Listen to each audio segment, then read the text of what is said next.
Hello friends. Federal features of the Constitution of India. Now see, let's also try and learn through these questions how to attempt and how to ensure you don't mark it wrong, especially when you know the answer. Now this question is actually a very basic, a very conceptual question, not that difficult. There are two parts to this. One, that which of the following, the five sentences there, they are federal features and in the Constitution of India. So both of these have to be correct. See, it is totally possible that something is federal feature but is not part of the Constitution of India. Or the other way around as well, that something is in the Constitution of India but actually is not a federal feature. So both of these ideas we have to check for each of these five options given to us. Now let us see the first option, the division of power. I'm sure we all easily will agree that it is a federal feature because whenever you have a center and state relationship or federation and federating units or provinces, there must be clear-cut division of power the way it is done in the Constitution of India. Very simple example, we know the 7th schedule clearly defines the subjects for each of them. Then the second option, the separation of power, which essentially means the separation of powers of a government, that is the legislature, the executive and the judiciary. This is definitely present in the Constitution of India. We know that. However, this is not an essential defining feature for being federal. It can be there in unitary as well. It may not be there in some federal countries. It's more of a modern state governance principle that is followed. So coming to the third option, the single constitution for union and state. Now, when you have a single constitution, of course, the identity of the state is not at the same level as the union. So in the truest sense of being a federation, as it started in the United States of America, the center and the states, they have their own constitutions. So it is not a federal feature. However, this is definitely a characteristic in the Indian Constitution. Now, when you have the states, of course, there has to be a council of states, a house of states, a Rajya Sabha, a Senate like in the US.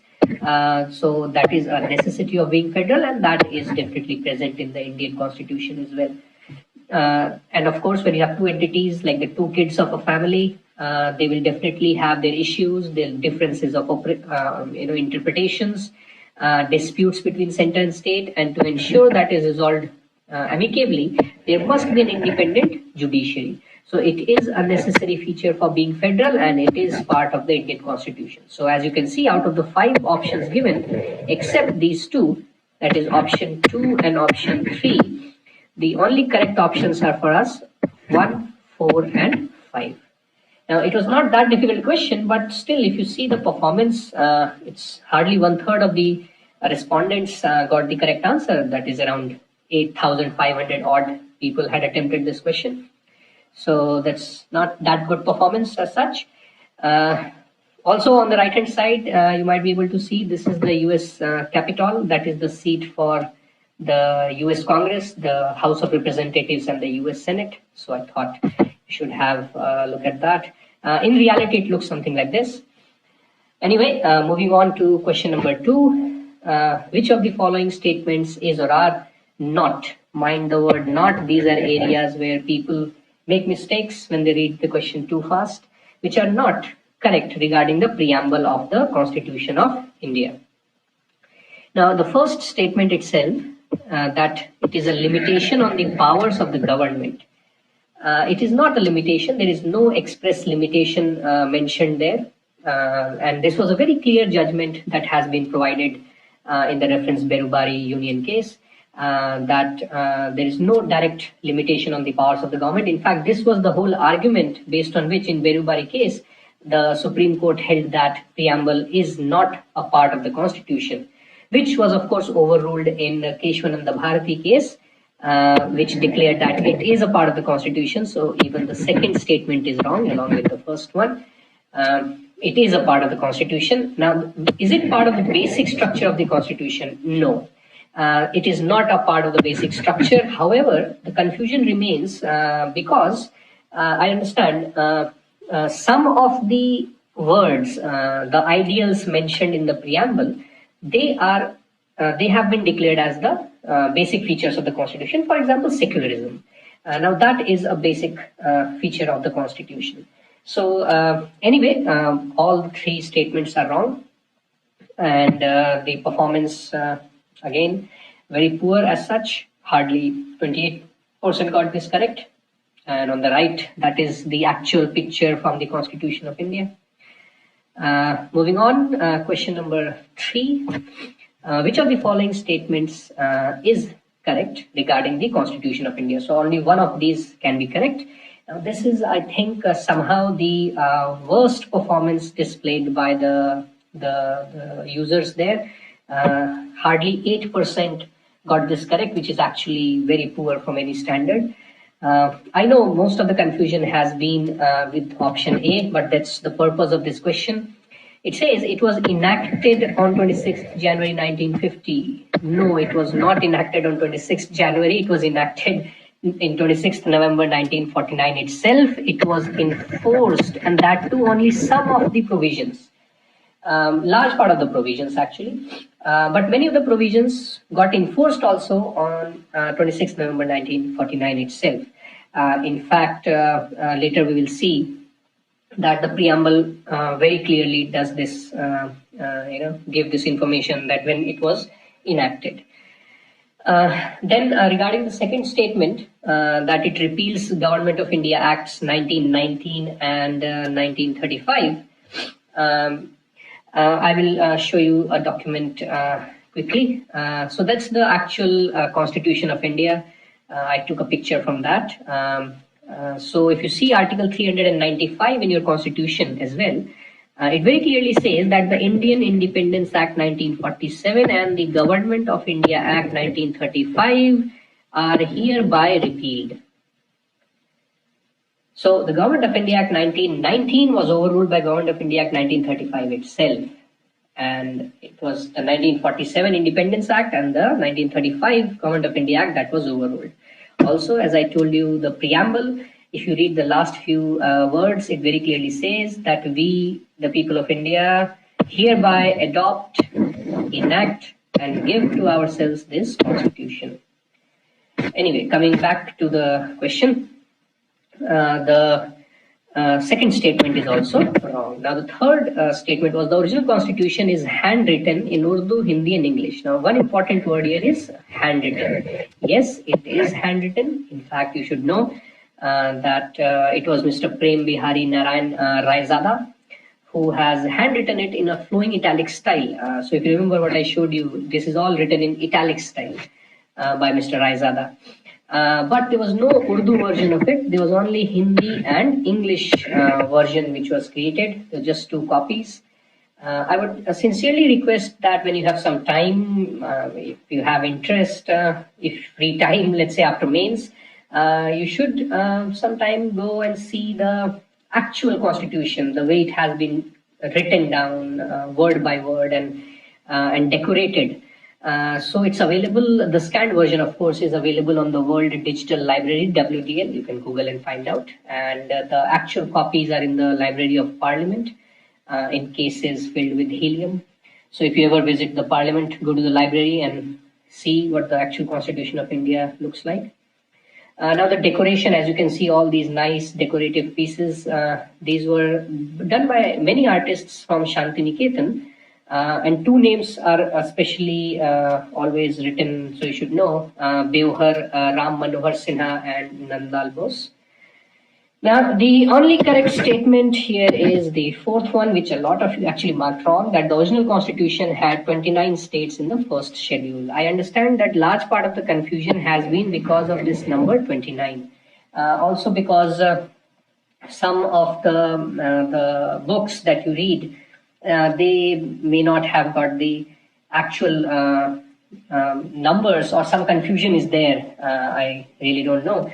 But never be confused. As I told you, you can go in the on the World Digital Library and see the actual Constitution. Go to the first schedule and see that the first schedule has been divided into 3 parts. Part A, Part B, Part C, and Part D. These were the 4 categories of states. Part A had 9 states, Part B also had 9 states, Part C had 10 states, excuse me, and Part D had just 1 state, the Andaman and Nicobar Islands. So that all makes it to 29. So never be confused in this area. There were actually 29 states, though when we started after independence, it was close to 600 princely states and provinces. But gradually, as the constitution came to being, it all was made to 29 states. So that was question number 3. Moving on to question number 4. To uphold and protect the sovereignty, unity, and integrity of India is a provision made in. Now, this is actually a straightforward question. This is just a statement from the Constitution. So I thought it was a decently simple question, but if you see the performance, again, less than half of the respondents only could get it right. I don't really think there's much explanation required here because this is actually a fundamental duty. This is the third duty under Article 51A, Clause C of the Constitution of India. I would sincerely recommend and request and urge you to read the duties as citizens, as future civil servants, great people of India. There are just 11 duties that you should be aware anyway. Also for the exam, do read it a couple of times. This is always a talk of the town, and UPSC loves to ask you something around the duties, and mostly they are straightforward questions. So anyway, moving on, question number 5.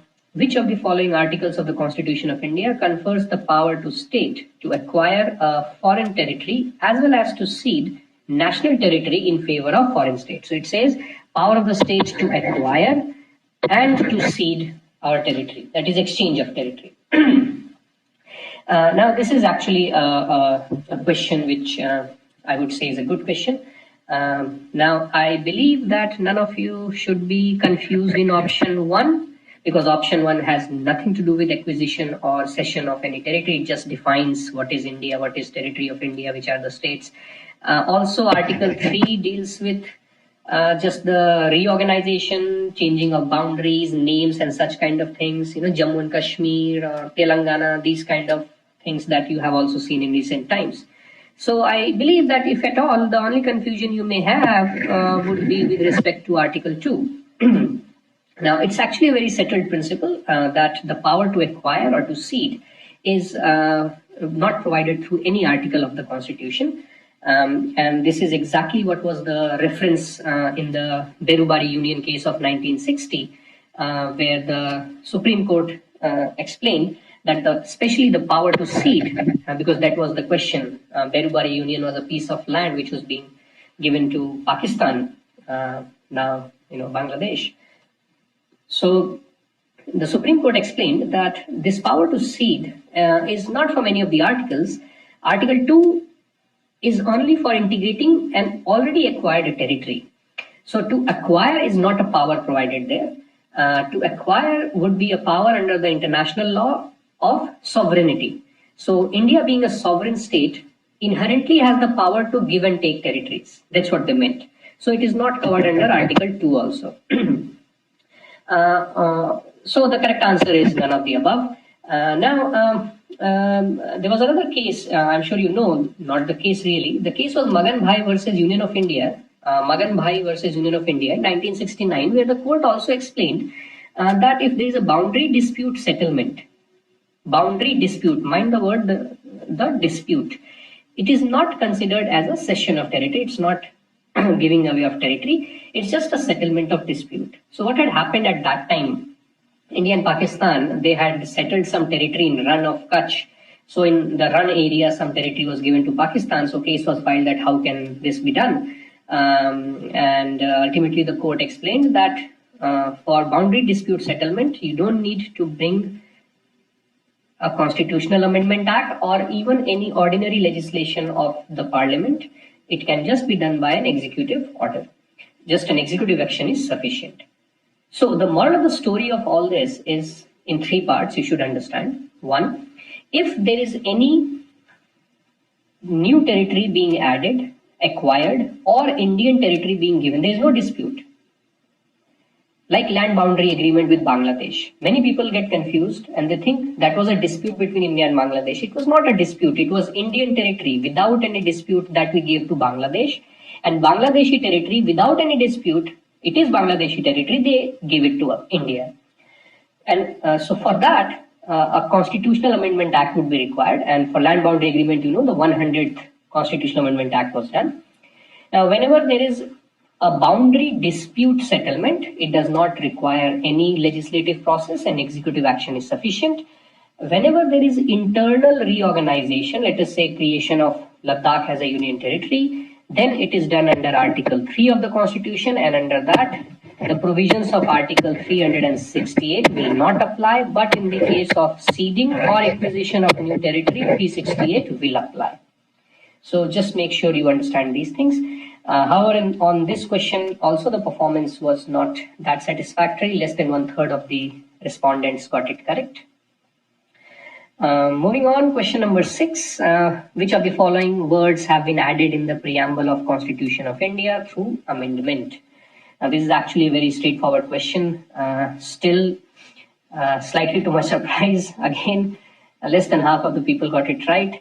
I am sure you know that in the 42nd Amendment Act, 3 words were added: socialist, secular, and integrity.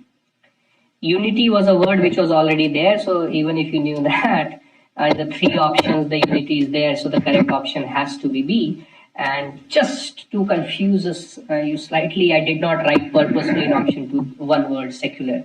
But there's nothing I think we need to really discuss here further. By the way, on the right hand side, I'm sure you recognize that the lion capital on the pillar of Ashoka. Question number 7, very pertinent, very important in recent times. The steps to reorganize the state of India, the sequence for that. Now, this is something which I actually expected. A lot of people would be very solid on this issue. However, the performance has been, again, just about 1/4 of the aspirants only. Anyway, I'm sure by now you have revised your Article 3 provisions. If not, please do that. I'll quickly take you through. The first important thing you should know, there must be a bill. It must be recommended by the President. It must be referred to the state for opinion. And when the President refers the bill to the state for opinion, there may be a time limit, there may not be a time limit. And whatever the state resolution is, it is really not binding on the President. It can still go ahead with the introduction of the bill in the Parliament. So the first step is that the President would refer the bill to the state, then the state will pass pass a resolution on that bill regarding their opinion. They may agree, they may disagree. And once the opinion has been sought, then the President can go ahead with the introduction. And once it is introduced, then the Parliament will vote on the bill. Another important thing you should know here, that in case there is some amendment required in the bill, it does not have to go again to the state legislature. Only once initially it has been sent, and that is considered sufficient. So this is the sequence in which it can be done. Let's move on to question number 8. Which of the following statements is correct regarding the parliamentary system of governance? Decently straightforward question, basic principles. Let's see. First statement says head of the state is not elected by the people. Now, it's not necessary that they are not elected. In India, they are elected. But in UK, they are not elected. The head of state is hereditary. And that's the crown of the British Queen as well. So it's actually a wrong statement. Then it says the real executive powers are vested with the Prime Minister. Now, it's not vested with the Prime Minister. I'm sure careful studies would have told you that it is vested with the Council of Ministers. Please never be confused. I see this, a lot of confusion is there, that they think Prime Minister, because of the aura and the media created image, it's not the Prime Minister. The power is vested in the Council of Ministers. Prime Minister, of course, is the head of the council. So this is also wrong. And it says there is an upper house in the Parliament. This is absolutely not necessary. We have seen in one of the previous questions that upper house is a necessity of a federal system. It's not necessary to have it in the parliamentary system. Now, the British parliamentary system, they do have an upper house for different reasons. It's not a necessity of being parliamentary system. So there are many countries in the world which have a unicameral parliament. Our own neighbor Bangladesh is one example. Other countries like New Zealand and Denmark, Sweden, Norway, and also Israel, which has been in the news for some time, you must have noted. So again, very poor performance. I realized that more the conceptual questions, the performance is actually on the lower side. So also these were initial questions, so I guess that's the reason. But I would recommend that you please solidify your conceptual understanding, because that is what UPSC would like to test in the prelim stage. Anyway, moving on to question number 9. This I think I've already answered earlier, which is correct. When you see the territory, you definitely need Article 368. When you have acquisition of a foreign territory, then also you need Article 368. So both are these correct statements. Then again, 30% is the performance. Now this is just to give you an idea of the map which sorted out the complex phenomena that you see here happening between India and Bangladesh. So this is the classic third level of enclave, Tahala Khagrabari, which now has been sorted, of course. So as you can see, this is a territory of India, which is inside a Bangladeshi territory, which is inside the Indian territory, which is again surrounded by this Bangladeshi territory. So it's a territory within a territory within a territory. So that's why it's a third order enclave. It's a very, very interesting, unique situation in the whole world, which was existing. So for various reasons in history. So anyway, all this has been sorted now, and this was done by using Article 368. So you might like to revise your notes on that as well. Now moving on to the next question, question number 10. This is again a question where I felt a lot of people were confused, actually unnecessarily. Which of the following was not a feature of Government of India Act? And I purposely made it only one to be correct, otherwise it would have been even more confusing for you. So anyway, the biggest confusion I somehow realized is with the first statement itself, Reserve Bank of India, that it provided for establishment of Reserve Bank of India. Now, see, Reserve Bank of India was created by the RBI Act of 1934. I'm sure we know that from our knowledge of history and economics and polity and everything. So what the Government of India Act 1935 did, it gave the power to Governor General to appoint and also to remove the governors of RBI. But the establishment was done by a separate act. See, I'll quickly take you through the two important Government of India Acts, that is 1919 and 1935. Now, in 1919 Act, there was one Public Service Commission created at the federal level. In 1935 Act, it also provided for provincial PSCs. So they both have a role to play, but the role is very different.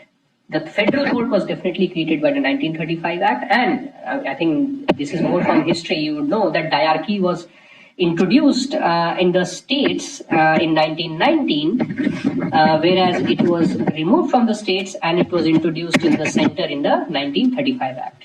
This is already a question that they have asked. Please ensure you understand what is diarchy. Diarchy very simply is the rule of two. That means the subjects at a certain level, they are divided into or they are categorized into what is called reserved and transferred subjects, in this case at the central level. So the performance was again less than 1/3. And this gentleman on the right we have is Mr. Osborne Smith. He was the first governor of the Reserve Bank of India. So these were all the questions that I had in this video. In every video, I'll also in the end give you some extra information which is not totally related to polity, but some kind of knowledge for exam and life. So as you know, in the Upanishads, there are a lot of information. So there is something called the Mahavakyas. So in each of the Vedas, there is one Mahavakya that is given. So today I'll leave you with one Mahavakya, and that is in the Rig Veda, Prajnanam Brahma, which means the consciousness is Brahma. So that's all for the first 10 questions. You can see the next video for the question numbers 11 to 20. Thank you.